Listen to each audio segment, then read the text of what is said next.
வணக்க மக்களே, நாம இந்த ஆரோக்கியமான பதிவில் நம்மளுடைய எலும்புகள் பலமாக இருக்கிறதுக்கு நாம என்னென்ன மாதிரியான ஆரோக்கியமான உணவுகளை எடுத்துக்கொள்ள வேண்டும், என்னென்ன ஆரோக்கியமற்ற உணவுகளை நம்ம தவிர்க்க வேண்டும் அப்படின்றத பற்றி பார்க்க போகிறோம்.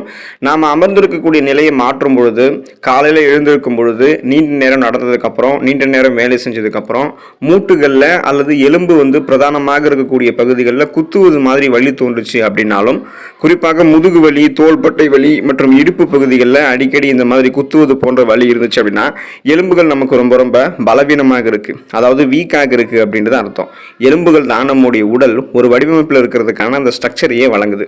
இப்படிப்பட்ட எலும்புகள் நமக்கு ரொம்ப ரொம்ப வீக் ஆகும் போது, அதாவது பலவீனமாகும் போது நமக்கு காயங்கள் ஏற்பட்டுச்சு அப்படின்னா அந்த காயங்கள்லாம் ஆறுவதற்கு தாமதமாகும். அடிக்கடி எலும்புகள் உடையக்கூடிய பாசிபிலிட்டிஸ் எல்லாம் நமக்கு ஏற்படும். பலவீனமான எலும்புகள் நம்முடைய பேலன்ஸையே தடுமாறு செய்யும். இதனால் எலும்புகளை உறுதியாக வைத்துக் கொள்வதற்கு சாப்பிட வேண்டிய உணவுகளை பற்றி ஒவ்வொன்றா தெளிவாக விளக்கமாக பார்ப்போம்.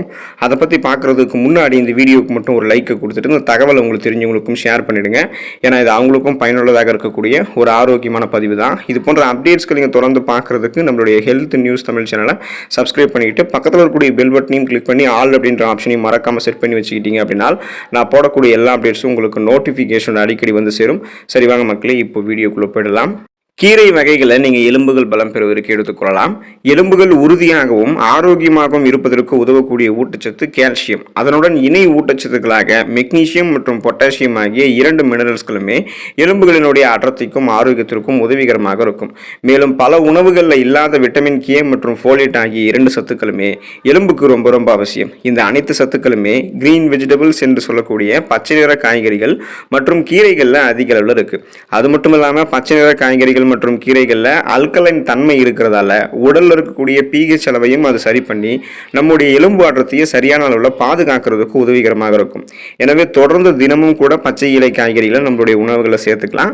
குறிப்பாக கீரைகளை நம்ம சாப்பிட முடியும்னா சுழற்சி அடிப்படையில் வாரத்தில் ஒரு தடவையாவது வெவ்வேறுபட்ட கீரைகளை மாற்றி நம்ம சாப்பிடும்போது எலும்பு ஆரோக்கியத்தை நம்ம உறுதிப்படுத்திக்கலாம். எந்த விதமான எலும்பு சார்ந்த பிரச்சனையும் இல்லாமல் நலமோடு இருக்கலாம். பால் மற்றும் பால் பொருட்கள் எலும்புகள் பலம் பெறுவதற்கு நமக்கு உதவிகரமாக இருக்கும். எலும்புகள் ஆரோக்கியம் அப்படின்னு சொன்னாலே கால்சியம் தான் அதோடைய அடிப்படை ஊட்டச்சத்து அப்படின்றது நம்ம எல்லாருக்குமே ஞாபகம் வரும். உடலில் கால்சியம் சத்து குறைபாடு ஏற்பட்டுச்சு அப்படின்னா எலும்புகளுடைய அடர்த்தி குறைவதோடு மட்டுமல்லாமல் எலும்புகள் ரொம்ப ரொம்ப வீக் ஆகி பலவீனமாகி அந்த எலும்பை உடைய போக வச்சிடும். இதனால தான் குழந்தைகளுக்கெல்லாம் அவங்க வளரக்கூடிய பருவத்தில் பால் அதிகம் நிறைந்திருக்கக்கூடிய கால்சியம் சத்து அதிகம் நிறைந்திருக்கக்கூடிய உணவுகளை கொடுப்பாங்க. அனைத்து வகையான மில்க் ப்ராடக்ட்ஸ் பால் பொருட்கள்லையுமே கால்சியம் சத்து நிறைஞ்சிருக்கு. இப்போ எடுத்துக்காட்டாக பால், வெண்ணெய், தயிர், பன்னீர் அப்படின்னு உடலுக்கு தேவையான கால்சியம் சத்தை இந்த மில்க் ப்ராடக்ட்ஸ்லேருந்து, இந்த பால் பொருட்கள்லேருந்து நம்ம பெறலாம். பால் பொருட்கள் எனக்கு அலர்ஜி அப்படின்னு சொல்கிறவங்கலாம் தாவரங்களிலிருந்து பெறக்கூடிய பால் வகையின் மூலமாக தங்களுடைய உடலுக்கு தேவையான கால்சியம் சத்தை பெறலாம். இதுக்கு ஒரு சிறந்த எடுத்துக்காட்டு பாதாம் பால். ஸோ பால் அலர்ஜின்னு சொல்கிறவங்க பாதாம் பால் எடுத்துக்கொள்ளும் போது கால்சியம் சத்தை பெறலாம். எலும்புகளை பலமாக வைத்துக் கொள்ளலாம். கடல் உணவுகள் மற்றும் மீன், சீ ஃபுட்டு, ஃபிஷ் இதெல்லாம் நம்ம எடுத்துக்கிட்டோம் அப்படின்னா எலும்புகள் ரொம்ப ரொம்ப பலமாக இருக்கும். கடல் உணவுகளில் பொதுவாக அதிக மினரல்ஸ்கள் இருக்குது.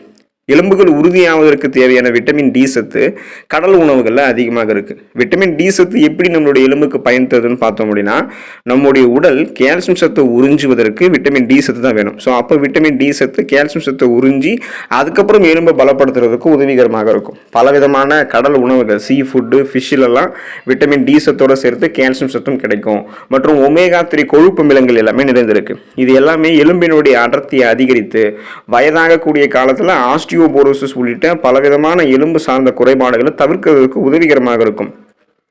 ஒருவேளை நீங்கள் கடல் உணவுகள், மீனெல்லாம் சாப்பிடல அப்படின்னா சைவ உணவு நீங்கள் சாப்பிடுவீங்க அப்படின்னா இயற்கையாகவே விட்டமின் டி சத்தை சூரிய ஒளியின் மூலமாக பெற முடியும். காலையில் நீங்கள் அப்படியே சூரிய ஒளியில் ஒரு சின்னதாக வாக் போயிட்டு வந்தீங்கன்னா விட்டமின் டி சத்தை உங்களுடைய தோல் சேமிக்க ஆரம்பிச்சிடும். விதைகள் மற்றும் நட்ஸை நீங்கள் எலும்புகள் பலம் பெறுவதற்கு எடுத்துக்கொள்ளலாம்.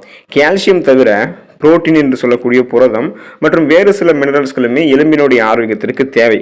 மெக்னீசியம், ஜிங்கு, விட்டமின் இ, ஃபோலேட் ஆகிய அனைத்து விட்டமின்ஸ் மினரல்ஸ்களுமே விதைகள் மற்றும் நட்ஸில் இருக்குது. இப்போ குறிப்பாக சொல்லணும் அப்படின்னா பாதாம் பருப்பு, பிஸ்தா பருப்பு, அக்ரூட் பருப்புகள், முந்திரி பருப்பு, இந்த பருப்புகளில் பார்த்தோம் அப்படின்னா இந்த நட்ஸ் வகைகளில் அதிகமாக இந்த விட்டமின் சத்துக்கள் தவிர புரதம் வேறு சில மினரல்ஸ்களுமே இருக்குது. இதே மாதிரி விதைகளில் பார்த்தோம்னா சூரியகாந்தி விதைகள், ஆளி விதைகள், குறிப்பாக வந்து இன்னும் வந்து பார்த்தோம்னா பூசணிக்காய் விதைகள் இதில் எல்லாத்துலேயுமே வந்து நிறைய ஊட்டச்சத்துக்கள் இருந்திருக்கு. ஸோ விதைகள் மற்றும் நட்ஸை தொடர்ந்து தினமும் நம்மளுடைய உணவுகளை சேர்த்துக்கலாம். இதன் மூலமாக சைடு எஃபெக்டே கிடையாது, நிறைய நன்மைகள் மட்டும்தான் நமக்கு கிடைக்கும். அதை நம்ம அளவோடு எடுத்துக்கொள்ளும் போது எலும்பு நமக்கு பலமாக இருக்கும். ஆஸ்டியோபோரோசிஸ், எலும்பு மெலிவு நோய், மூட்டு வலி, எலும்புருக்கி போன்ற எந்த விதமான எலும்பு சார்ந்த பிரச்சனையும் இல்லாமல் நம்ம நலமோடு வாழலாம். பழங்களில் குறிப்பாக வந்து நீங்கள் ஆரஞ்சு பழங்கள் எடுத்துக்கொள்ளும் போது விட்டமின் சி சத்து கிடைச்சி உங்களுடைய எலும்புகளுக்கு தேவையான கோலோஜனை உற்பத்தி செய்யும். உடலுக்கு தேவையான கோலோஜன் உற்பத்திக்கு விட்டமின் சி சத்து அவசியம். இந்த சத்து உடலினுடைய இணைக்கக்கூடிய திசுக்கள் மற்றும் எலும்பு மஜ்ஜைகள் அனைத்தையும் உருவாக்குறதுக்கான கோலோஜனை வந்து உற்பத்தி செய்யும். எனவே ஆரஞ்சு பழம் சாப்பிடும் போது கோலோஜன் உற்பத்தி ஆகும். அந்த கோலோஜன் உற்பத்தி ஆகிறதால உங்களுடைய உடலில் இணைக்கக்கூடிய திசுக்கள் மற்றும் எலும்பு மஜ்ஜைகள் அனைத்துமே வந்து பார்த்தோம்னா ஒன்று சேர்க்க ஆரம்பிக்கும். அதனால எலும்புகள் வந்து ஸ்ட்ராங்காக இருக்கிறதுக்கு, எலும்பு மஜ்ஜைகளே உங்களுக்கு வந்து பார்த்தோம் அப்படின்னா கோலோஜன் வந்து உற்பத்தி பண்ணுறதுக்காக ஸோ உங்களுக்கு நீங்கள் ஆரஞ்சு பழம் எடுத்துக்கிட்டீங்கன்னா எலும்பு உங்களுக்கு பலமாக இருக்கும். இந்த உணவுகளை நீங்கள் தவறாமல் எடுத்துக்கொள்வது போல ஒரு சில உணவுகளை நீங்கள் தவிர்க்க வேண்டியது ரொம்ப ரொம்ப அவசியம். அந்த உணவுகளை வந்து நீங்கள் எடுத்துக்காமலும் இருக்கலாம், அல்லது எடுத்துக்கொள்ளக்கூடிய அளவை வந்து நீங்கள் குறைவாகவும் எடுத்துக்கணும். ஸோ அந்த மாதிரி பண்ணும்போது உங்களுடைய எலும்பு வந்து வீக் ஆகாமல் இருக்கும். அந்த மாதிரி உணவுகளில் வந்து காஃபி வந்து முக்கியமான ஒரு உணவாக இருக்குது. உடலுக்கு புத்துணர்ச்சி தரக்கூடிய காஃபி இல்லாமல் பொழுது விடியாது அப்படின்னு வந்து பலரும் வந்து சொல்லுவாங்க. ஸோ அது உண்மைதான். நம்ம வந்து பார்த்தோம் அப்படின்னா ஒரு காஃபி குடிக்கிறோம் அப்படின்னா அந்த காஃபி கொட்டையில் 20% வந்து நம்ம சிக்கரி வந்து சேர்க்கணும். ஒரு நாளைக்கு 2 கப் காஃபி நம்ம எடுத்துக்கிட்டோம் அப்படின்னா அதுவே நமக்கு போதுமானது. அந்த அளவு அதிகரிக்கும் அப்படின்னா காஃபியில் இருக்கக்கூடிய பொருள்கள் எல்லாம் கால்சியம், இரும்பு சத்து, துத்தநாகம் சத்து நம்மளுடைய உடலில் சேர விடாமல் தடுக்கும். இதனால் எலும்புகள் வலுவிழுக்கிறதுல காஃபி முக்கியமான ஒரு பானமாக கருதப்படுது. அப்படின்றதால காஃபியை நீங்கள் அளவோடு எடுத்துக்கோங்க. முடிஞ்சால் ஒரு நாளைக்கு 1 கப் காஃபி எடுத்துக்கிறதே கூட உங்களுக்கு நல்லது தான். அளவுக்கு அதிகமாக சாப்பிடும்போது அது உங்களுடைய எலும்புகளை பலவீனப்படுத்தும். காஃபியை போலவே உப்பு மட்டும் நீங்கள் அளவோடு எடுத்துக்க வேண்டியது ரொம்ப ரொம்ப நல்லது.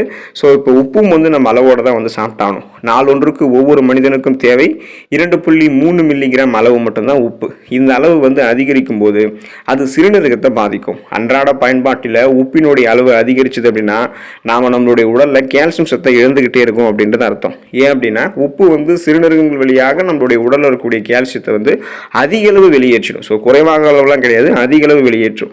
அப்போது அளவுக்கு அதிகமாக உப்பு பயன்படுத்துபவர்கள் யாராக இருந்தாலும் அவங்களாம் ஆஸ்டியோபோரோசிஸ் அப்படின்னு சொல்லக்கூடிய எலும்பு சார்ந்த பிரச்சனைக்கு, அந்த நோய்க்கு ஆளாவதாகவும் நிறைய ஆய்வுகளில் வந்து வெளிப்படுத்துகிறாங்க. அதனால் நீங்கள் வந்து உப்பு வந்து அளவோடு எடுத்துக்கொள்ள வேண்டியது அவசியம். தினமும் 2.3 மில்லிகிராம் உப்பு அப்படின்றது வந்து உடலில் ஆரோக்கியமான குறைபாடு எதுவுமே இல்லாதவர்களுக்கு மட்டும்தான் பொருந்தும். இப்போ சப்போஸ் உங்களுக்கு வந்து இதயம் சார்ந்த பிரச்சனை, சிறுநீரக நோய், ஹை பிபி என்று சொல்லக்கூடிய ஹை பிளட் ப்ரெஷர், உயர் ரத்த அழுத்தமெல்லாம் இருக்குது அப்படின்னா உங்களுக்கு வந்து ஒரு அளவு பரிந்துரைக்கப்பட்டிருக்கும் உப்பு. ஸோ அந்த பரிந்துரைக்கப்பட்டிருக்கக்கூடிய அளவை தான் நீங்கள் எடுத்துக்கணும். அதாவது 2.3 மில்லிகிராம் விட நீங்கள் குறைந்து எடுத்துக்கொள்வது உங்களுக்கு நல்லது அப்படின்றத சுகாதாரத்துறை ஆய்வாளர்கள் வந்து அறிவுறுத்திக்கிட்டு தான் இருக்காங்க. ஸோ நம்ம வந்து ஒரு சில உணவுகளை வந்து எடுத்துக்கொள்வது போலவே அது எலும்புகளை பலப்படுத்தும்.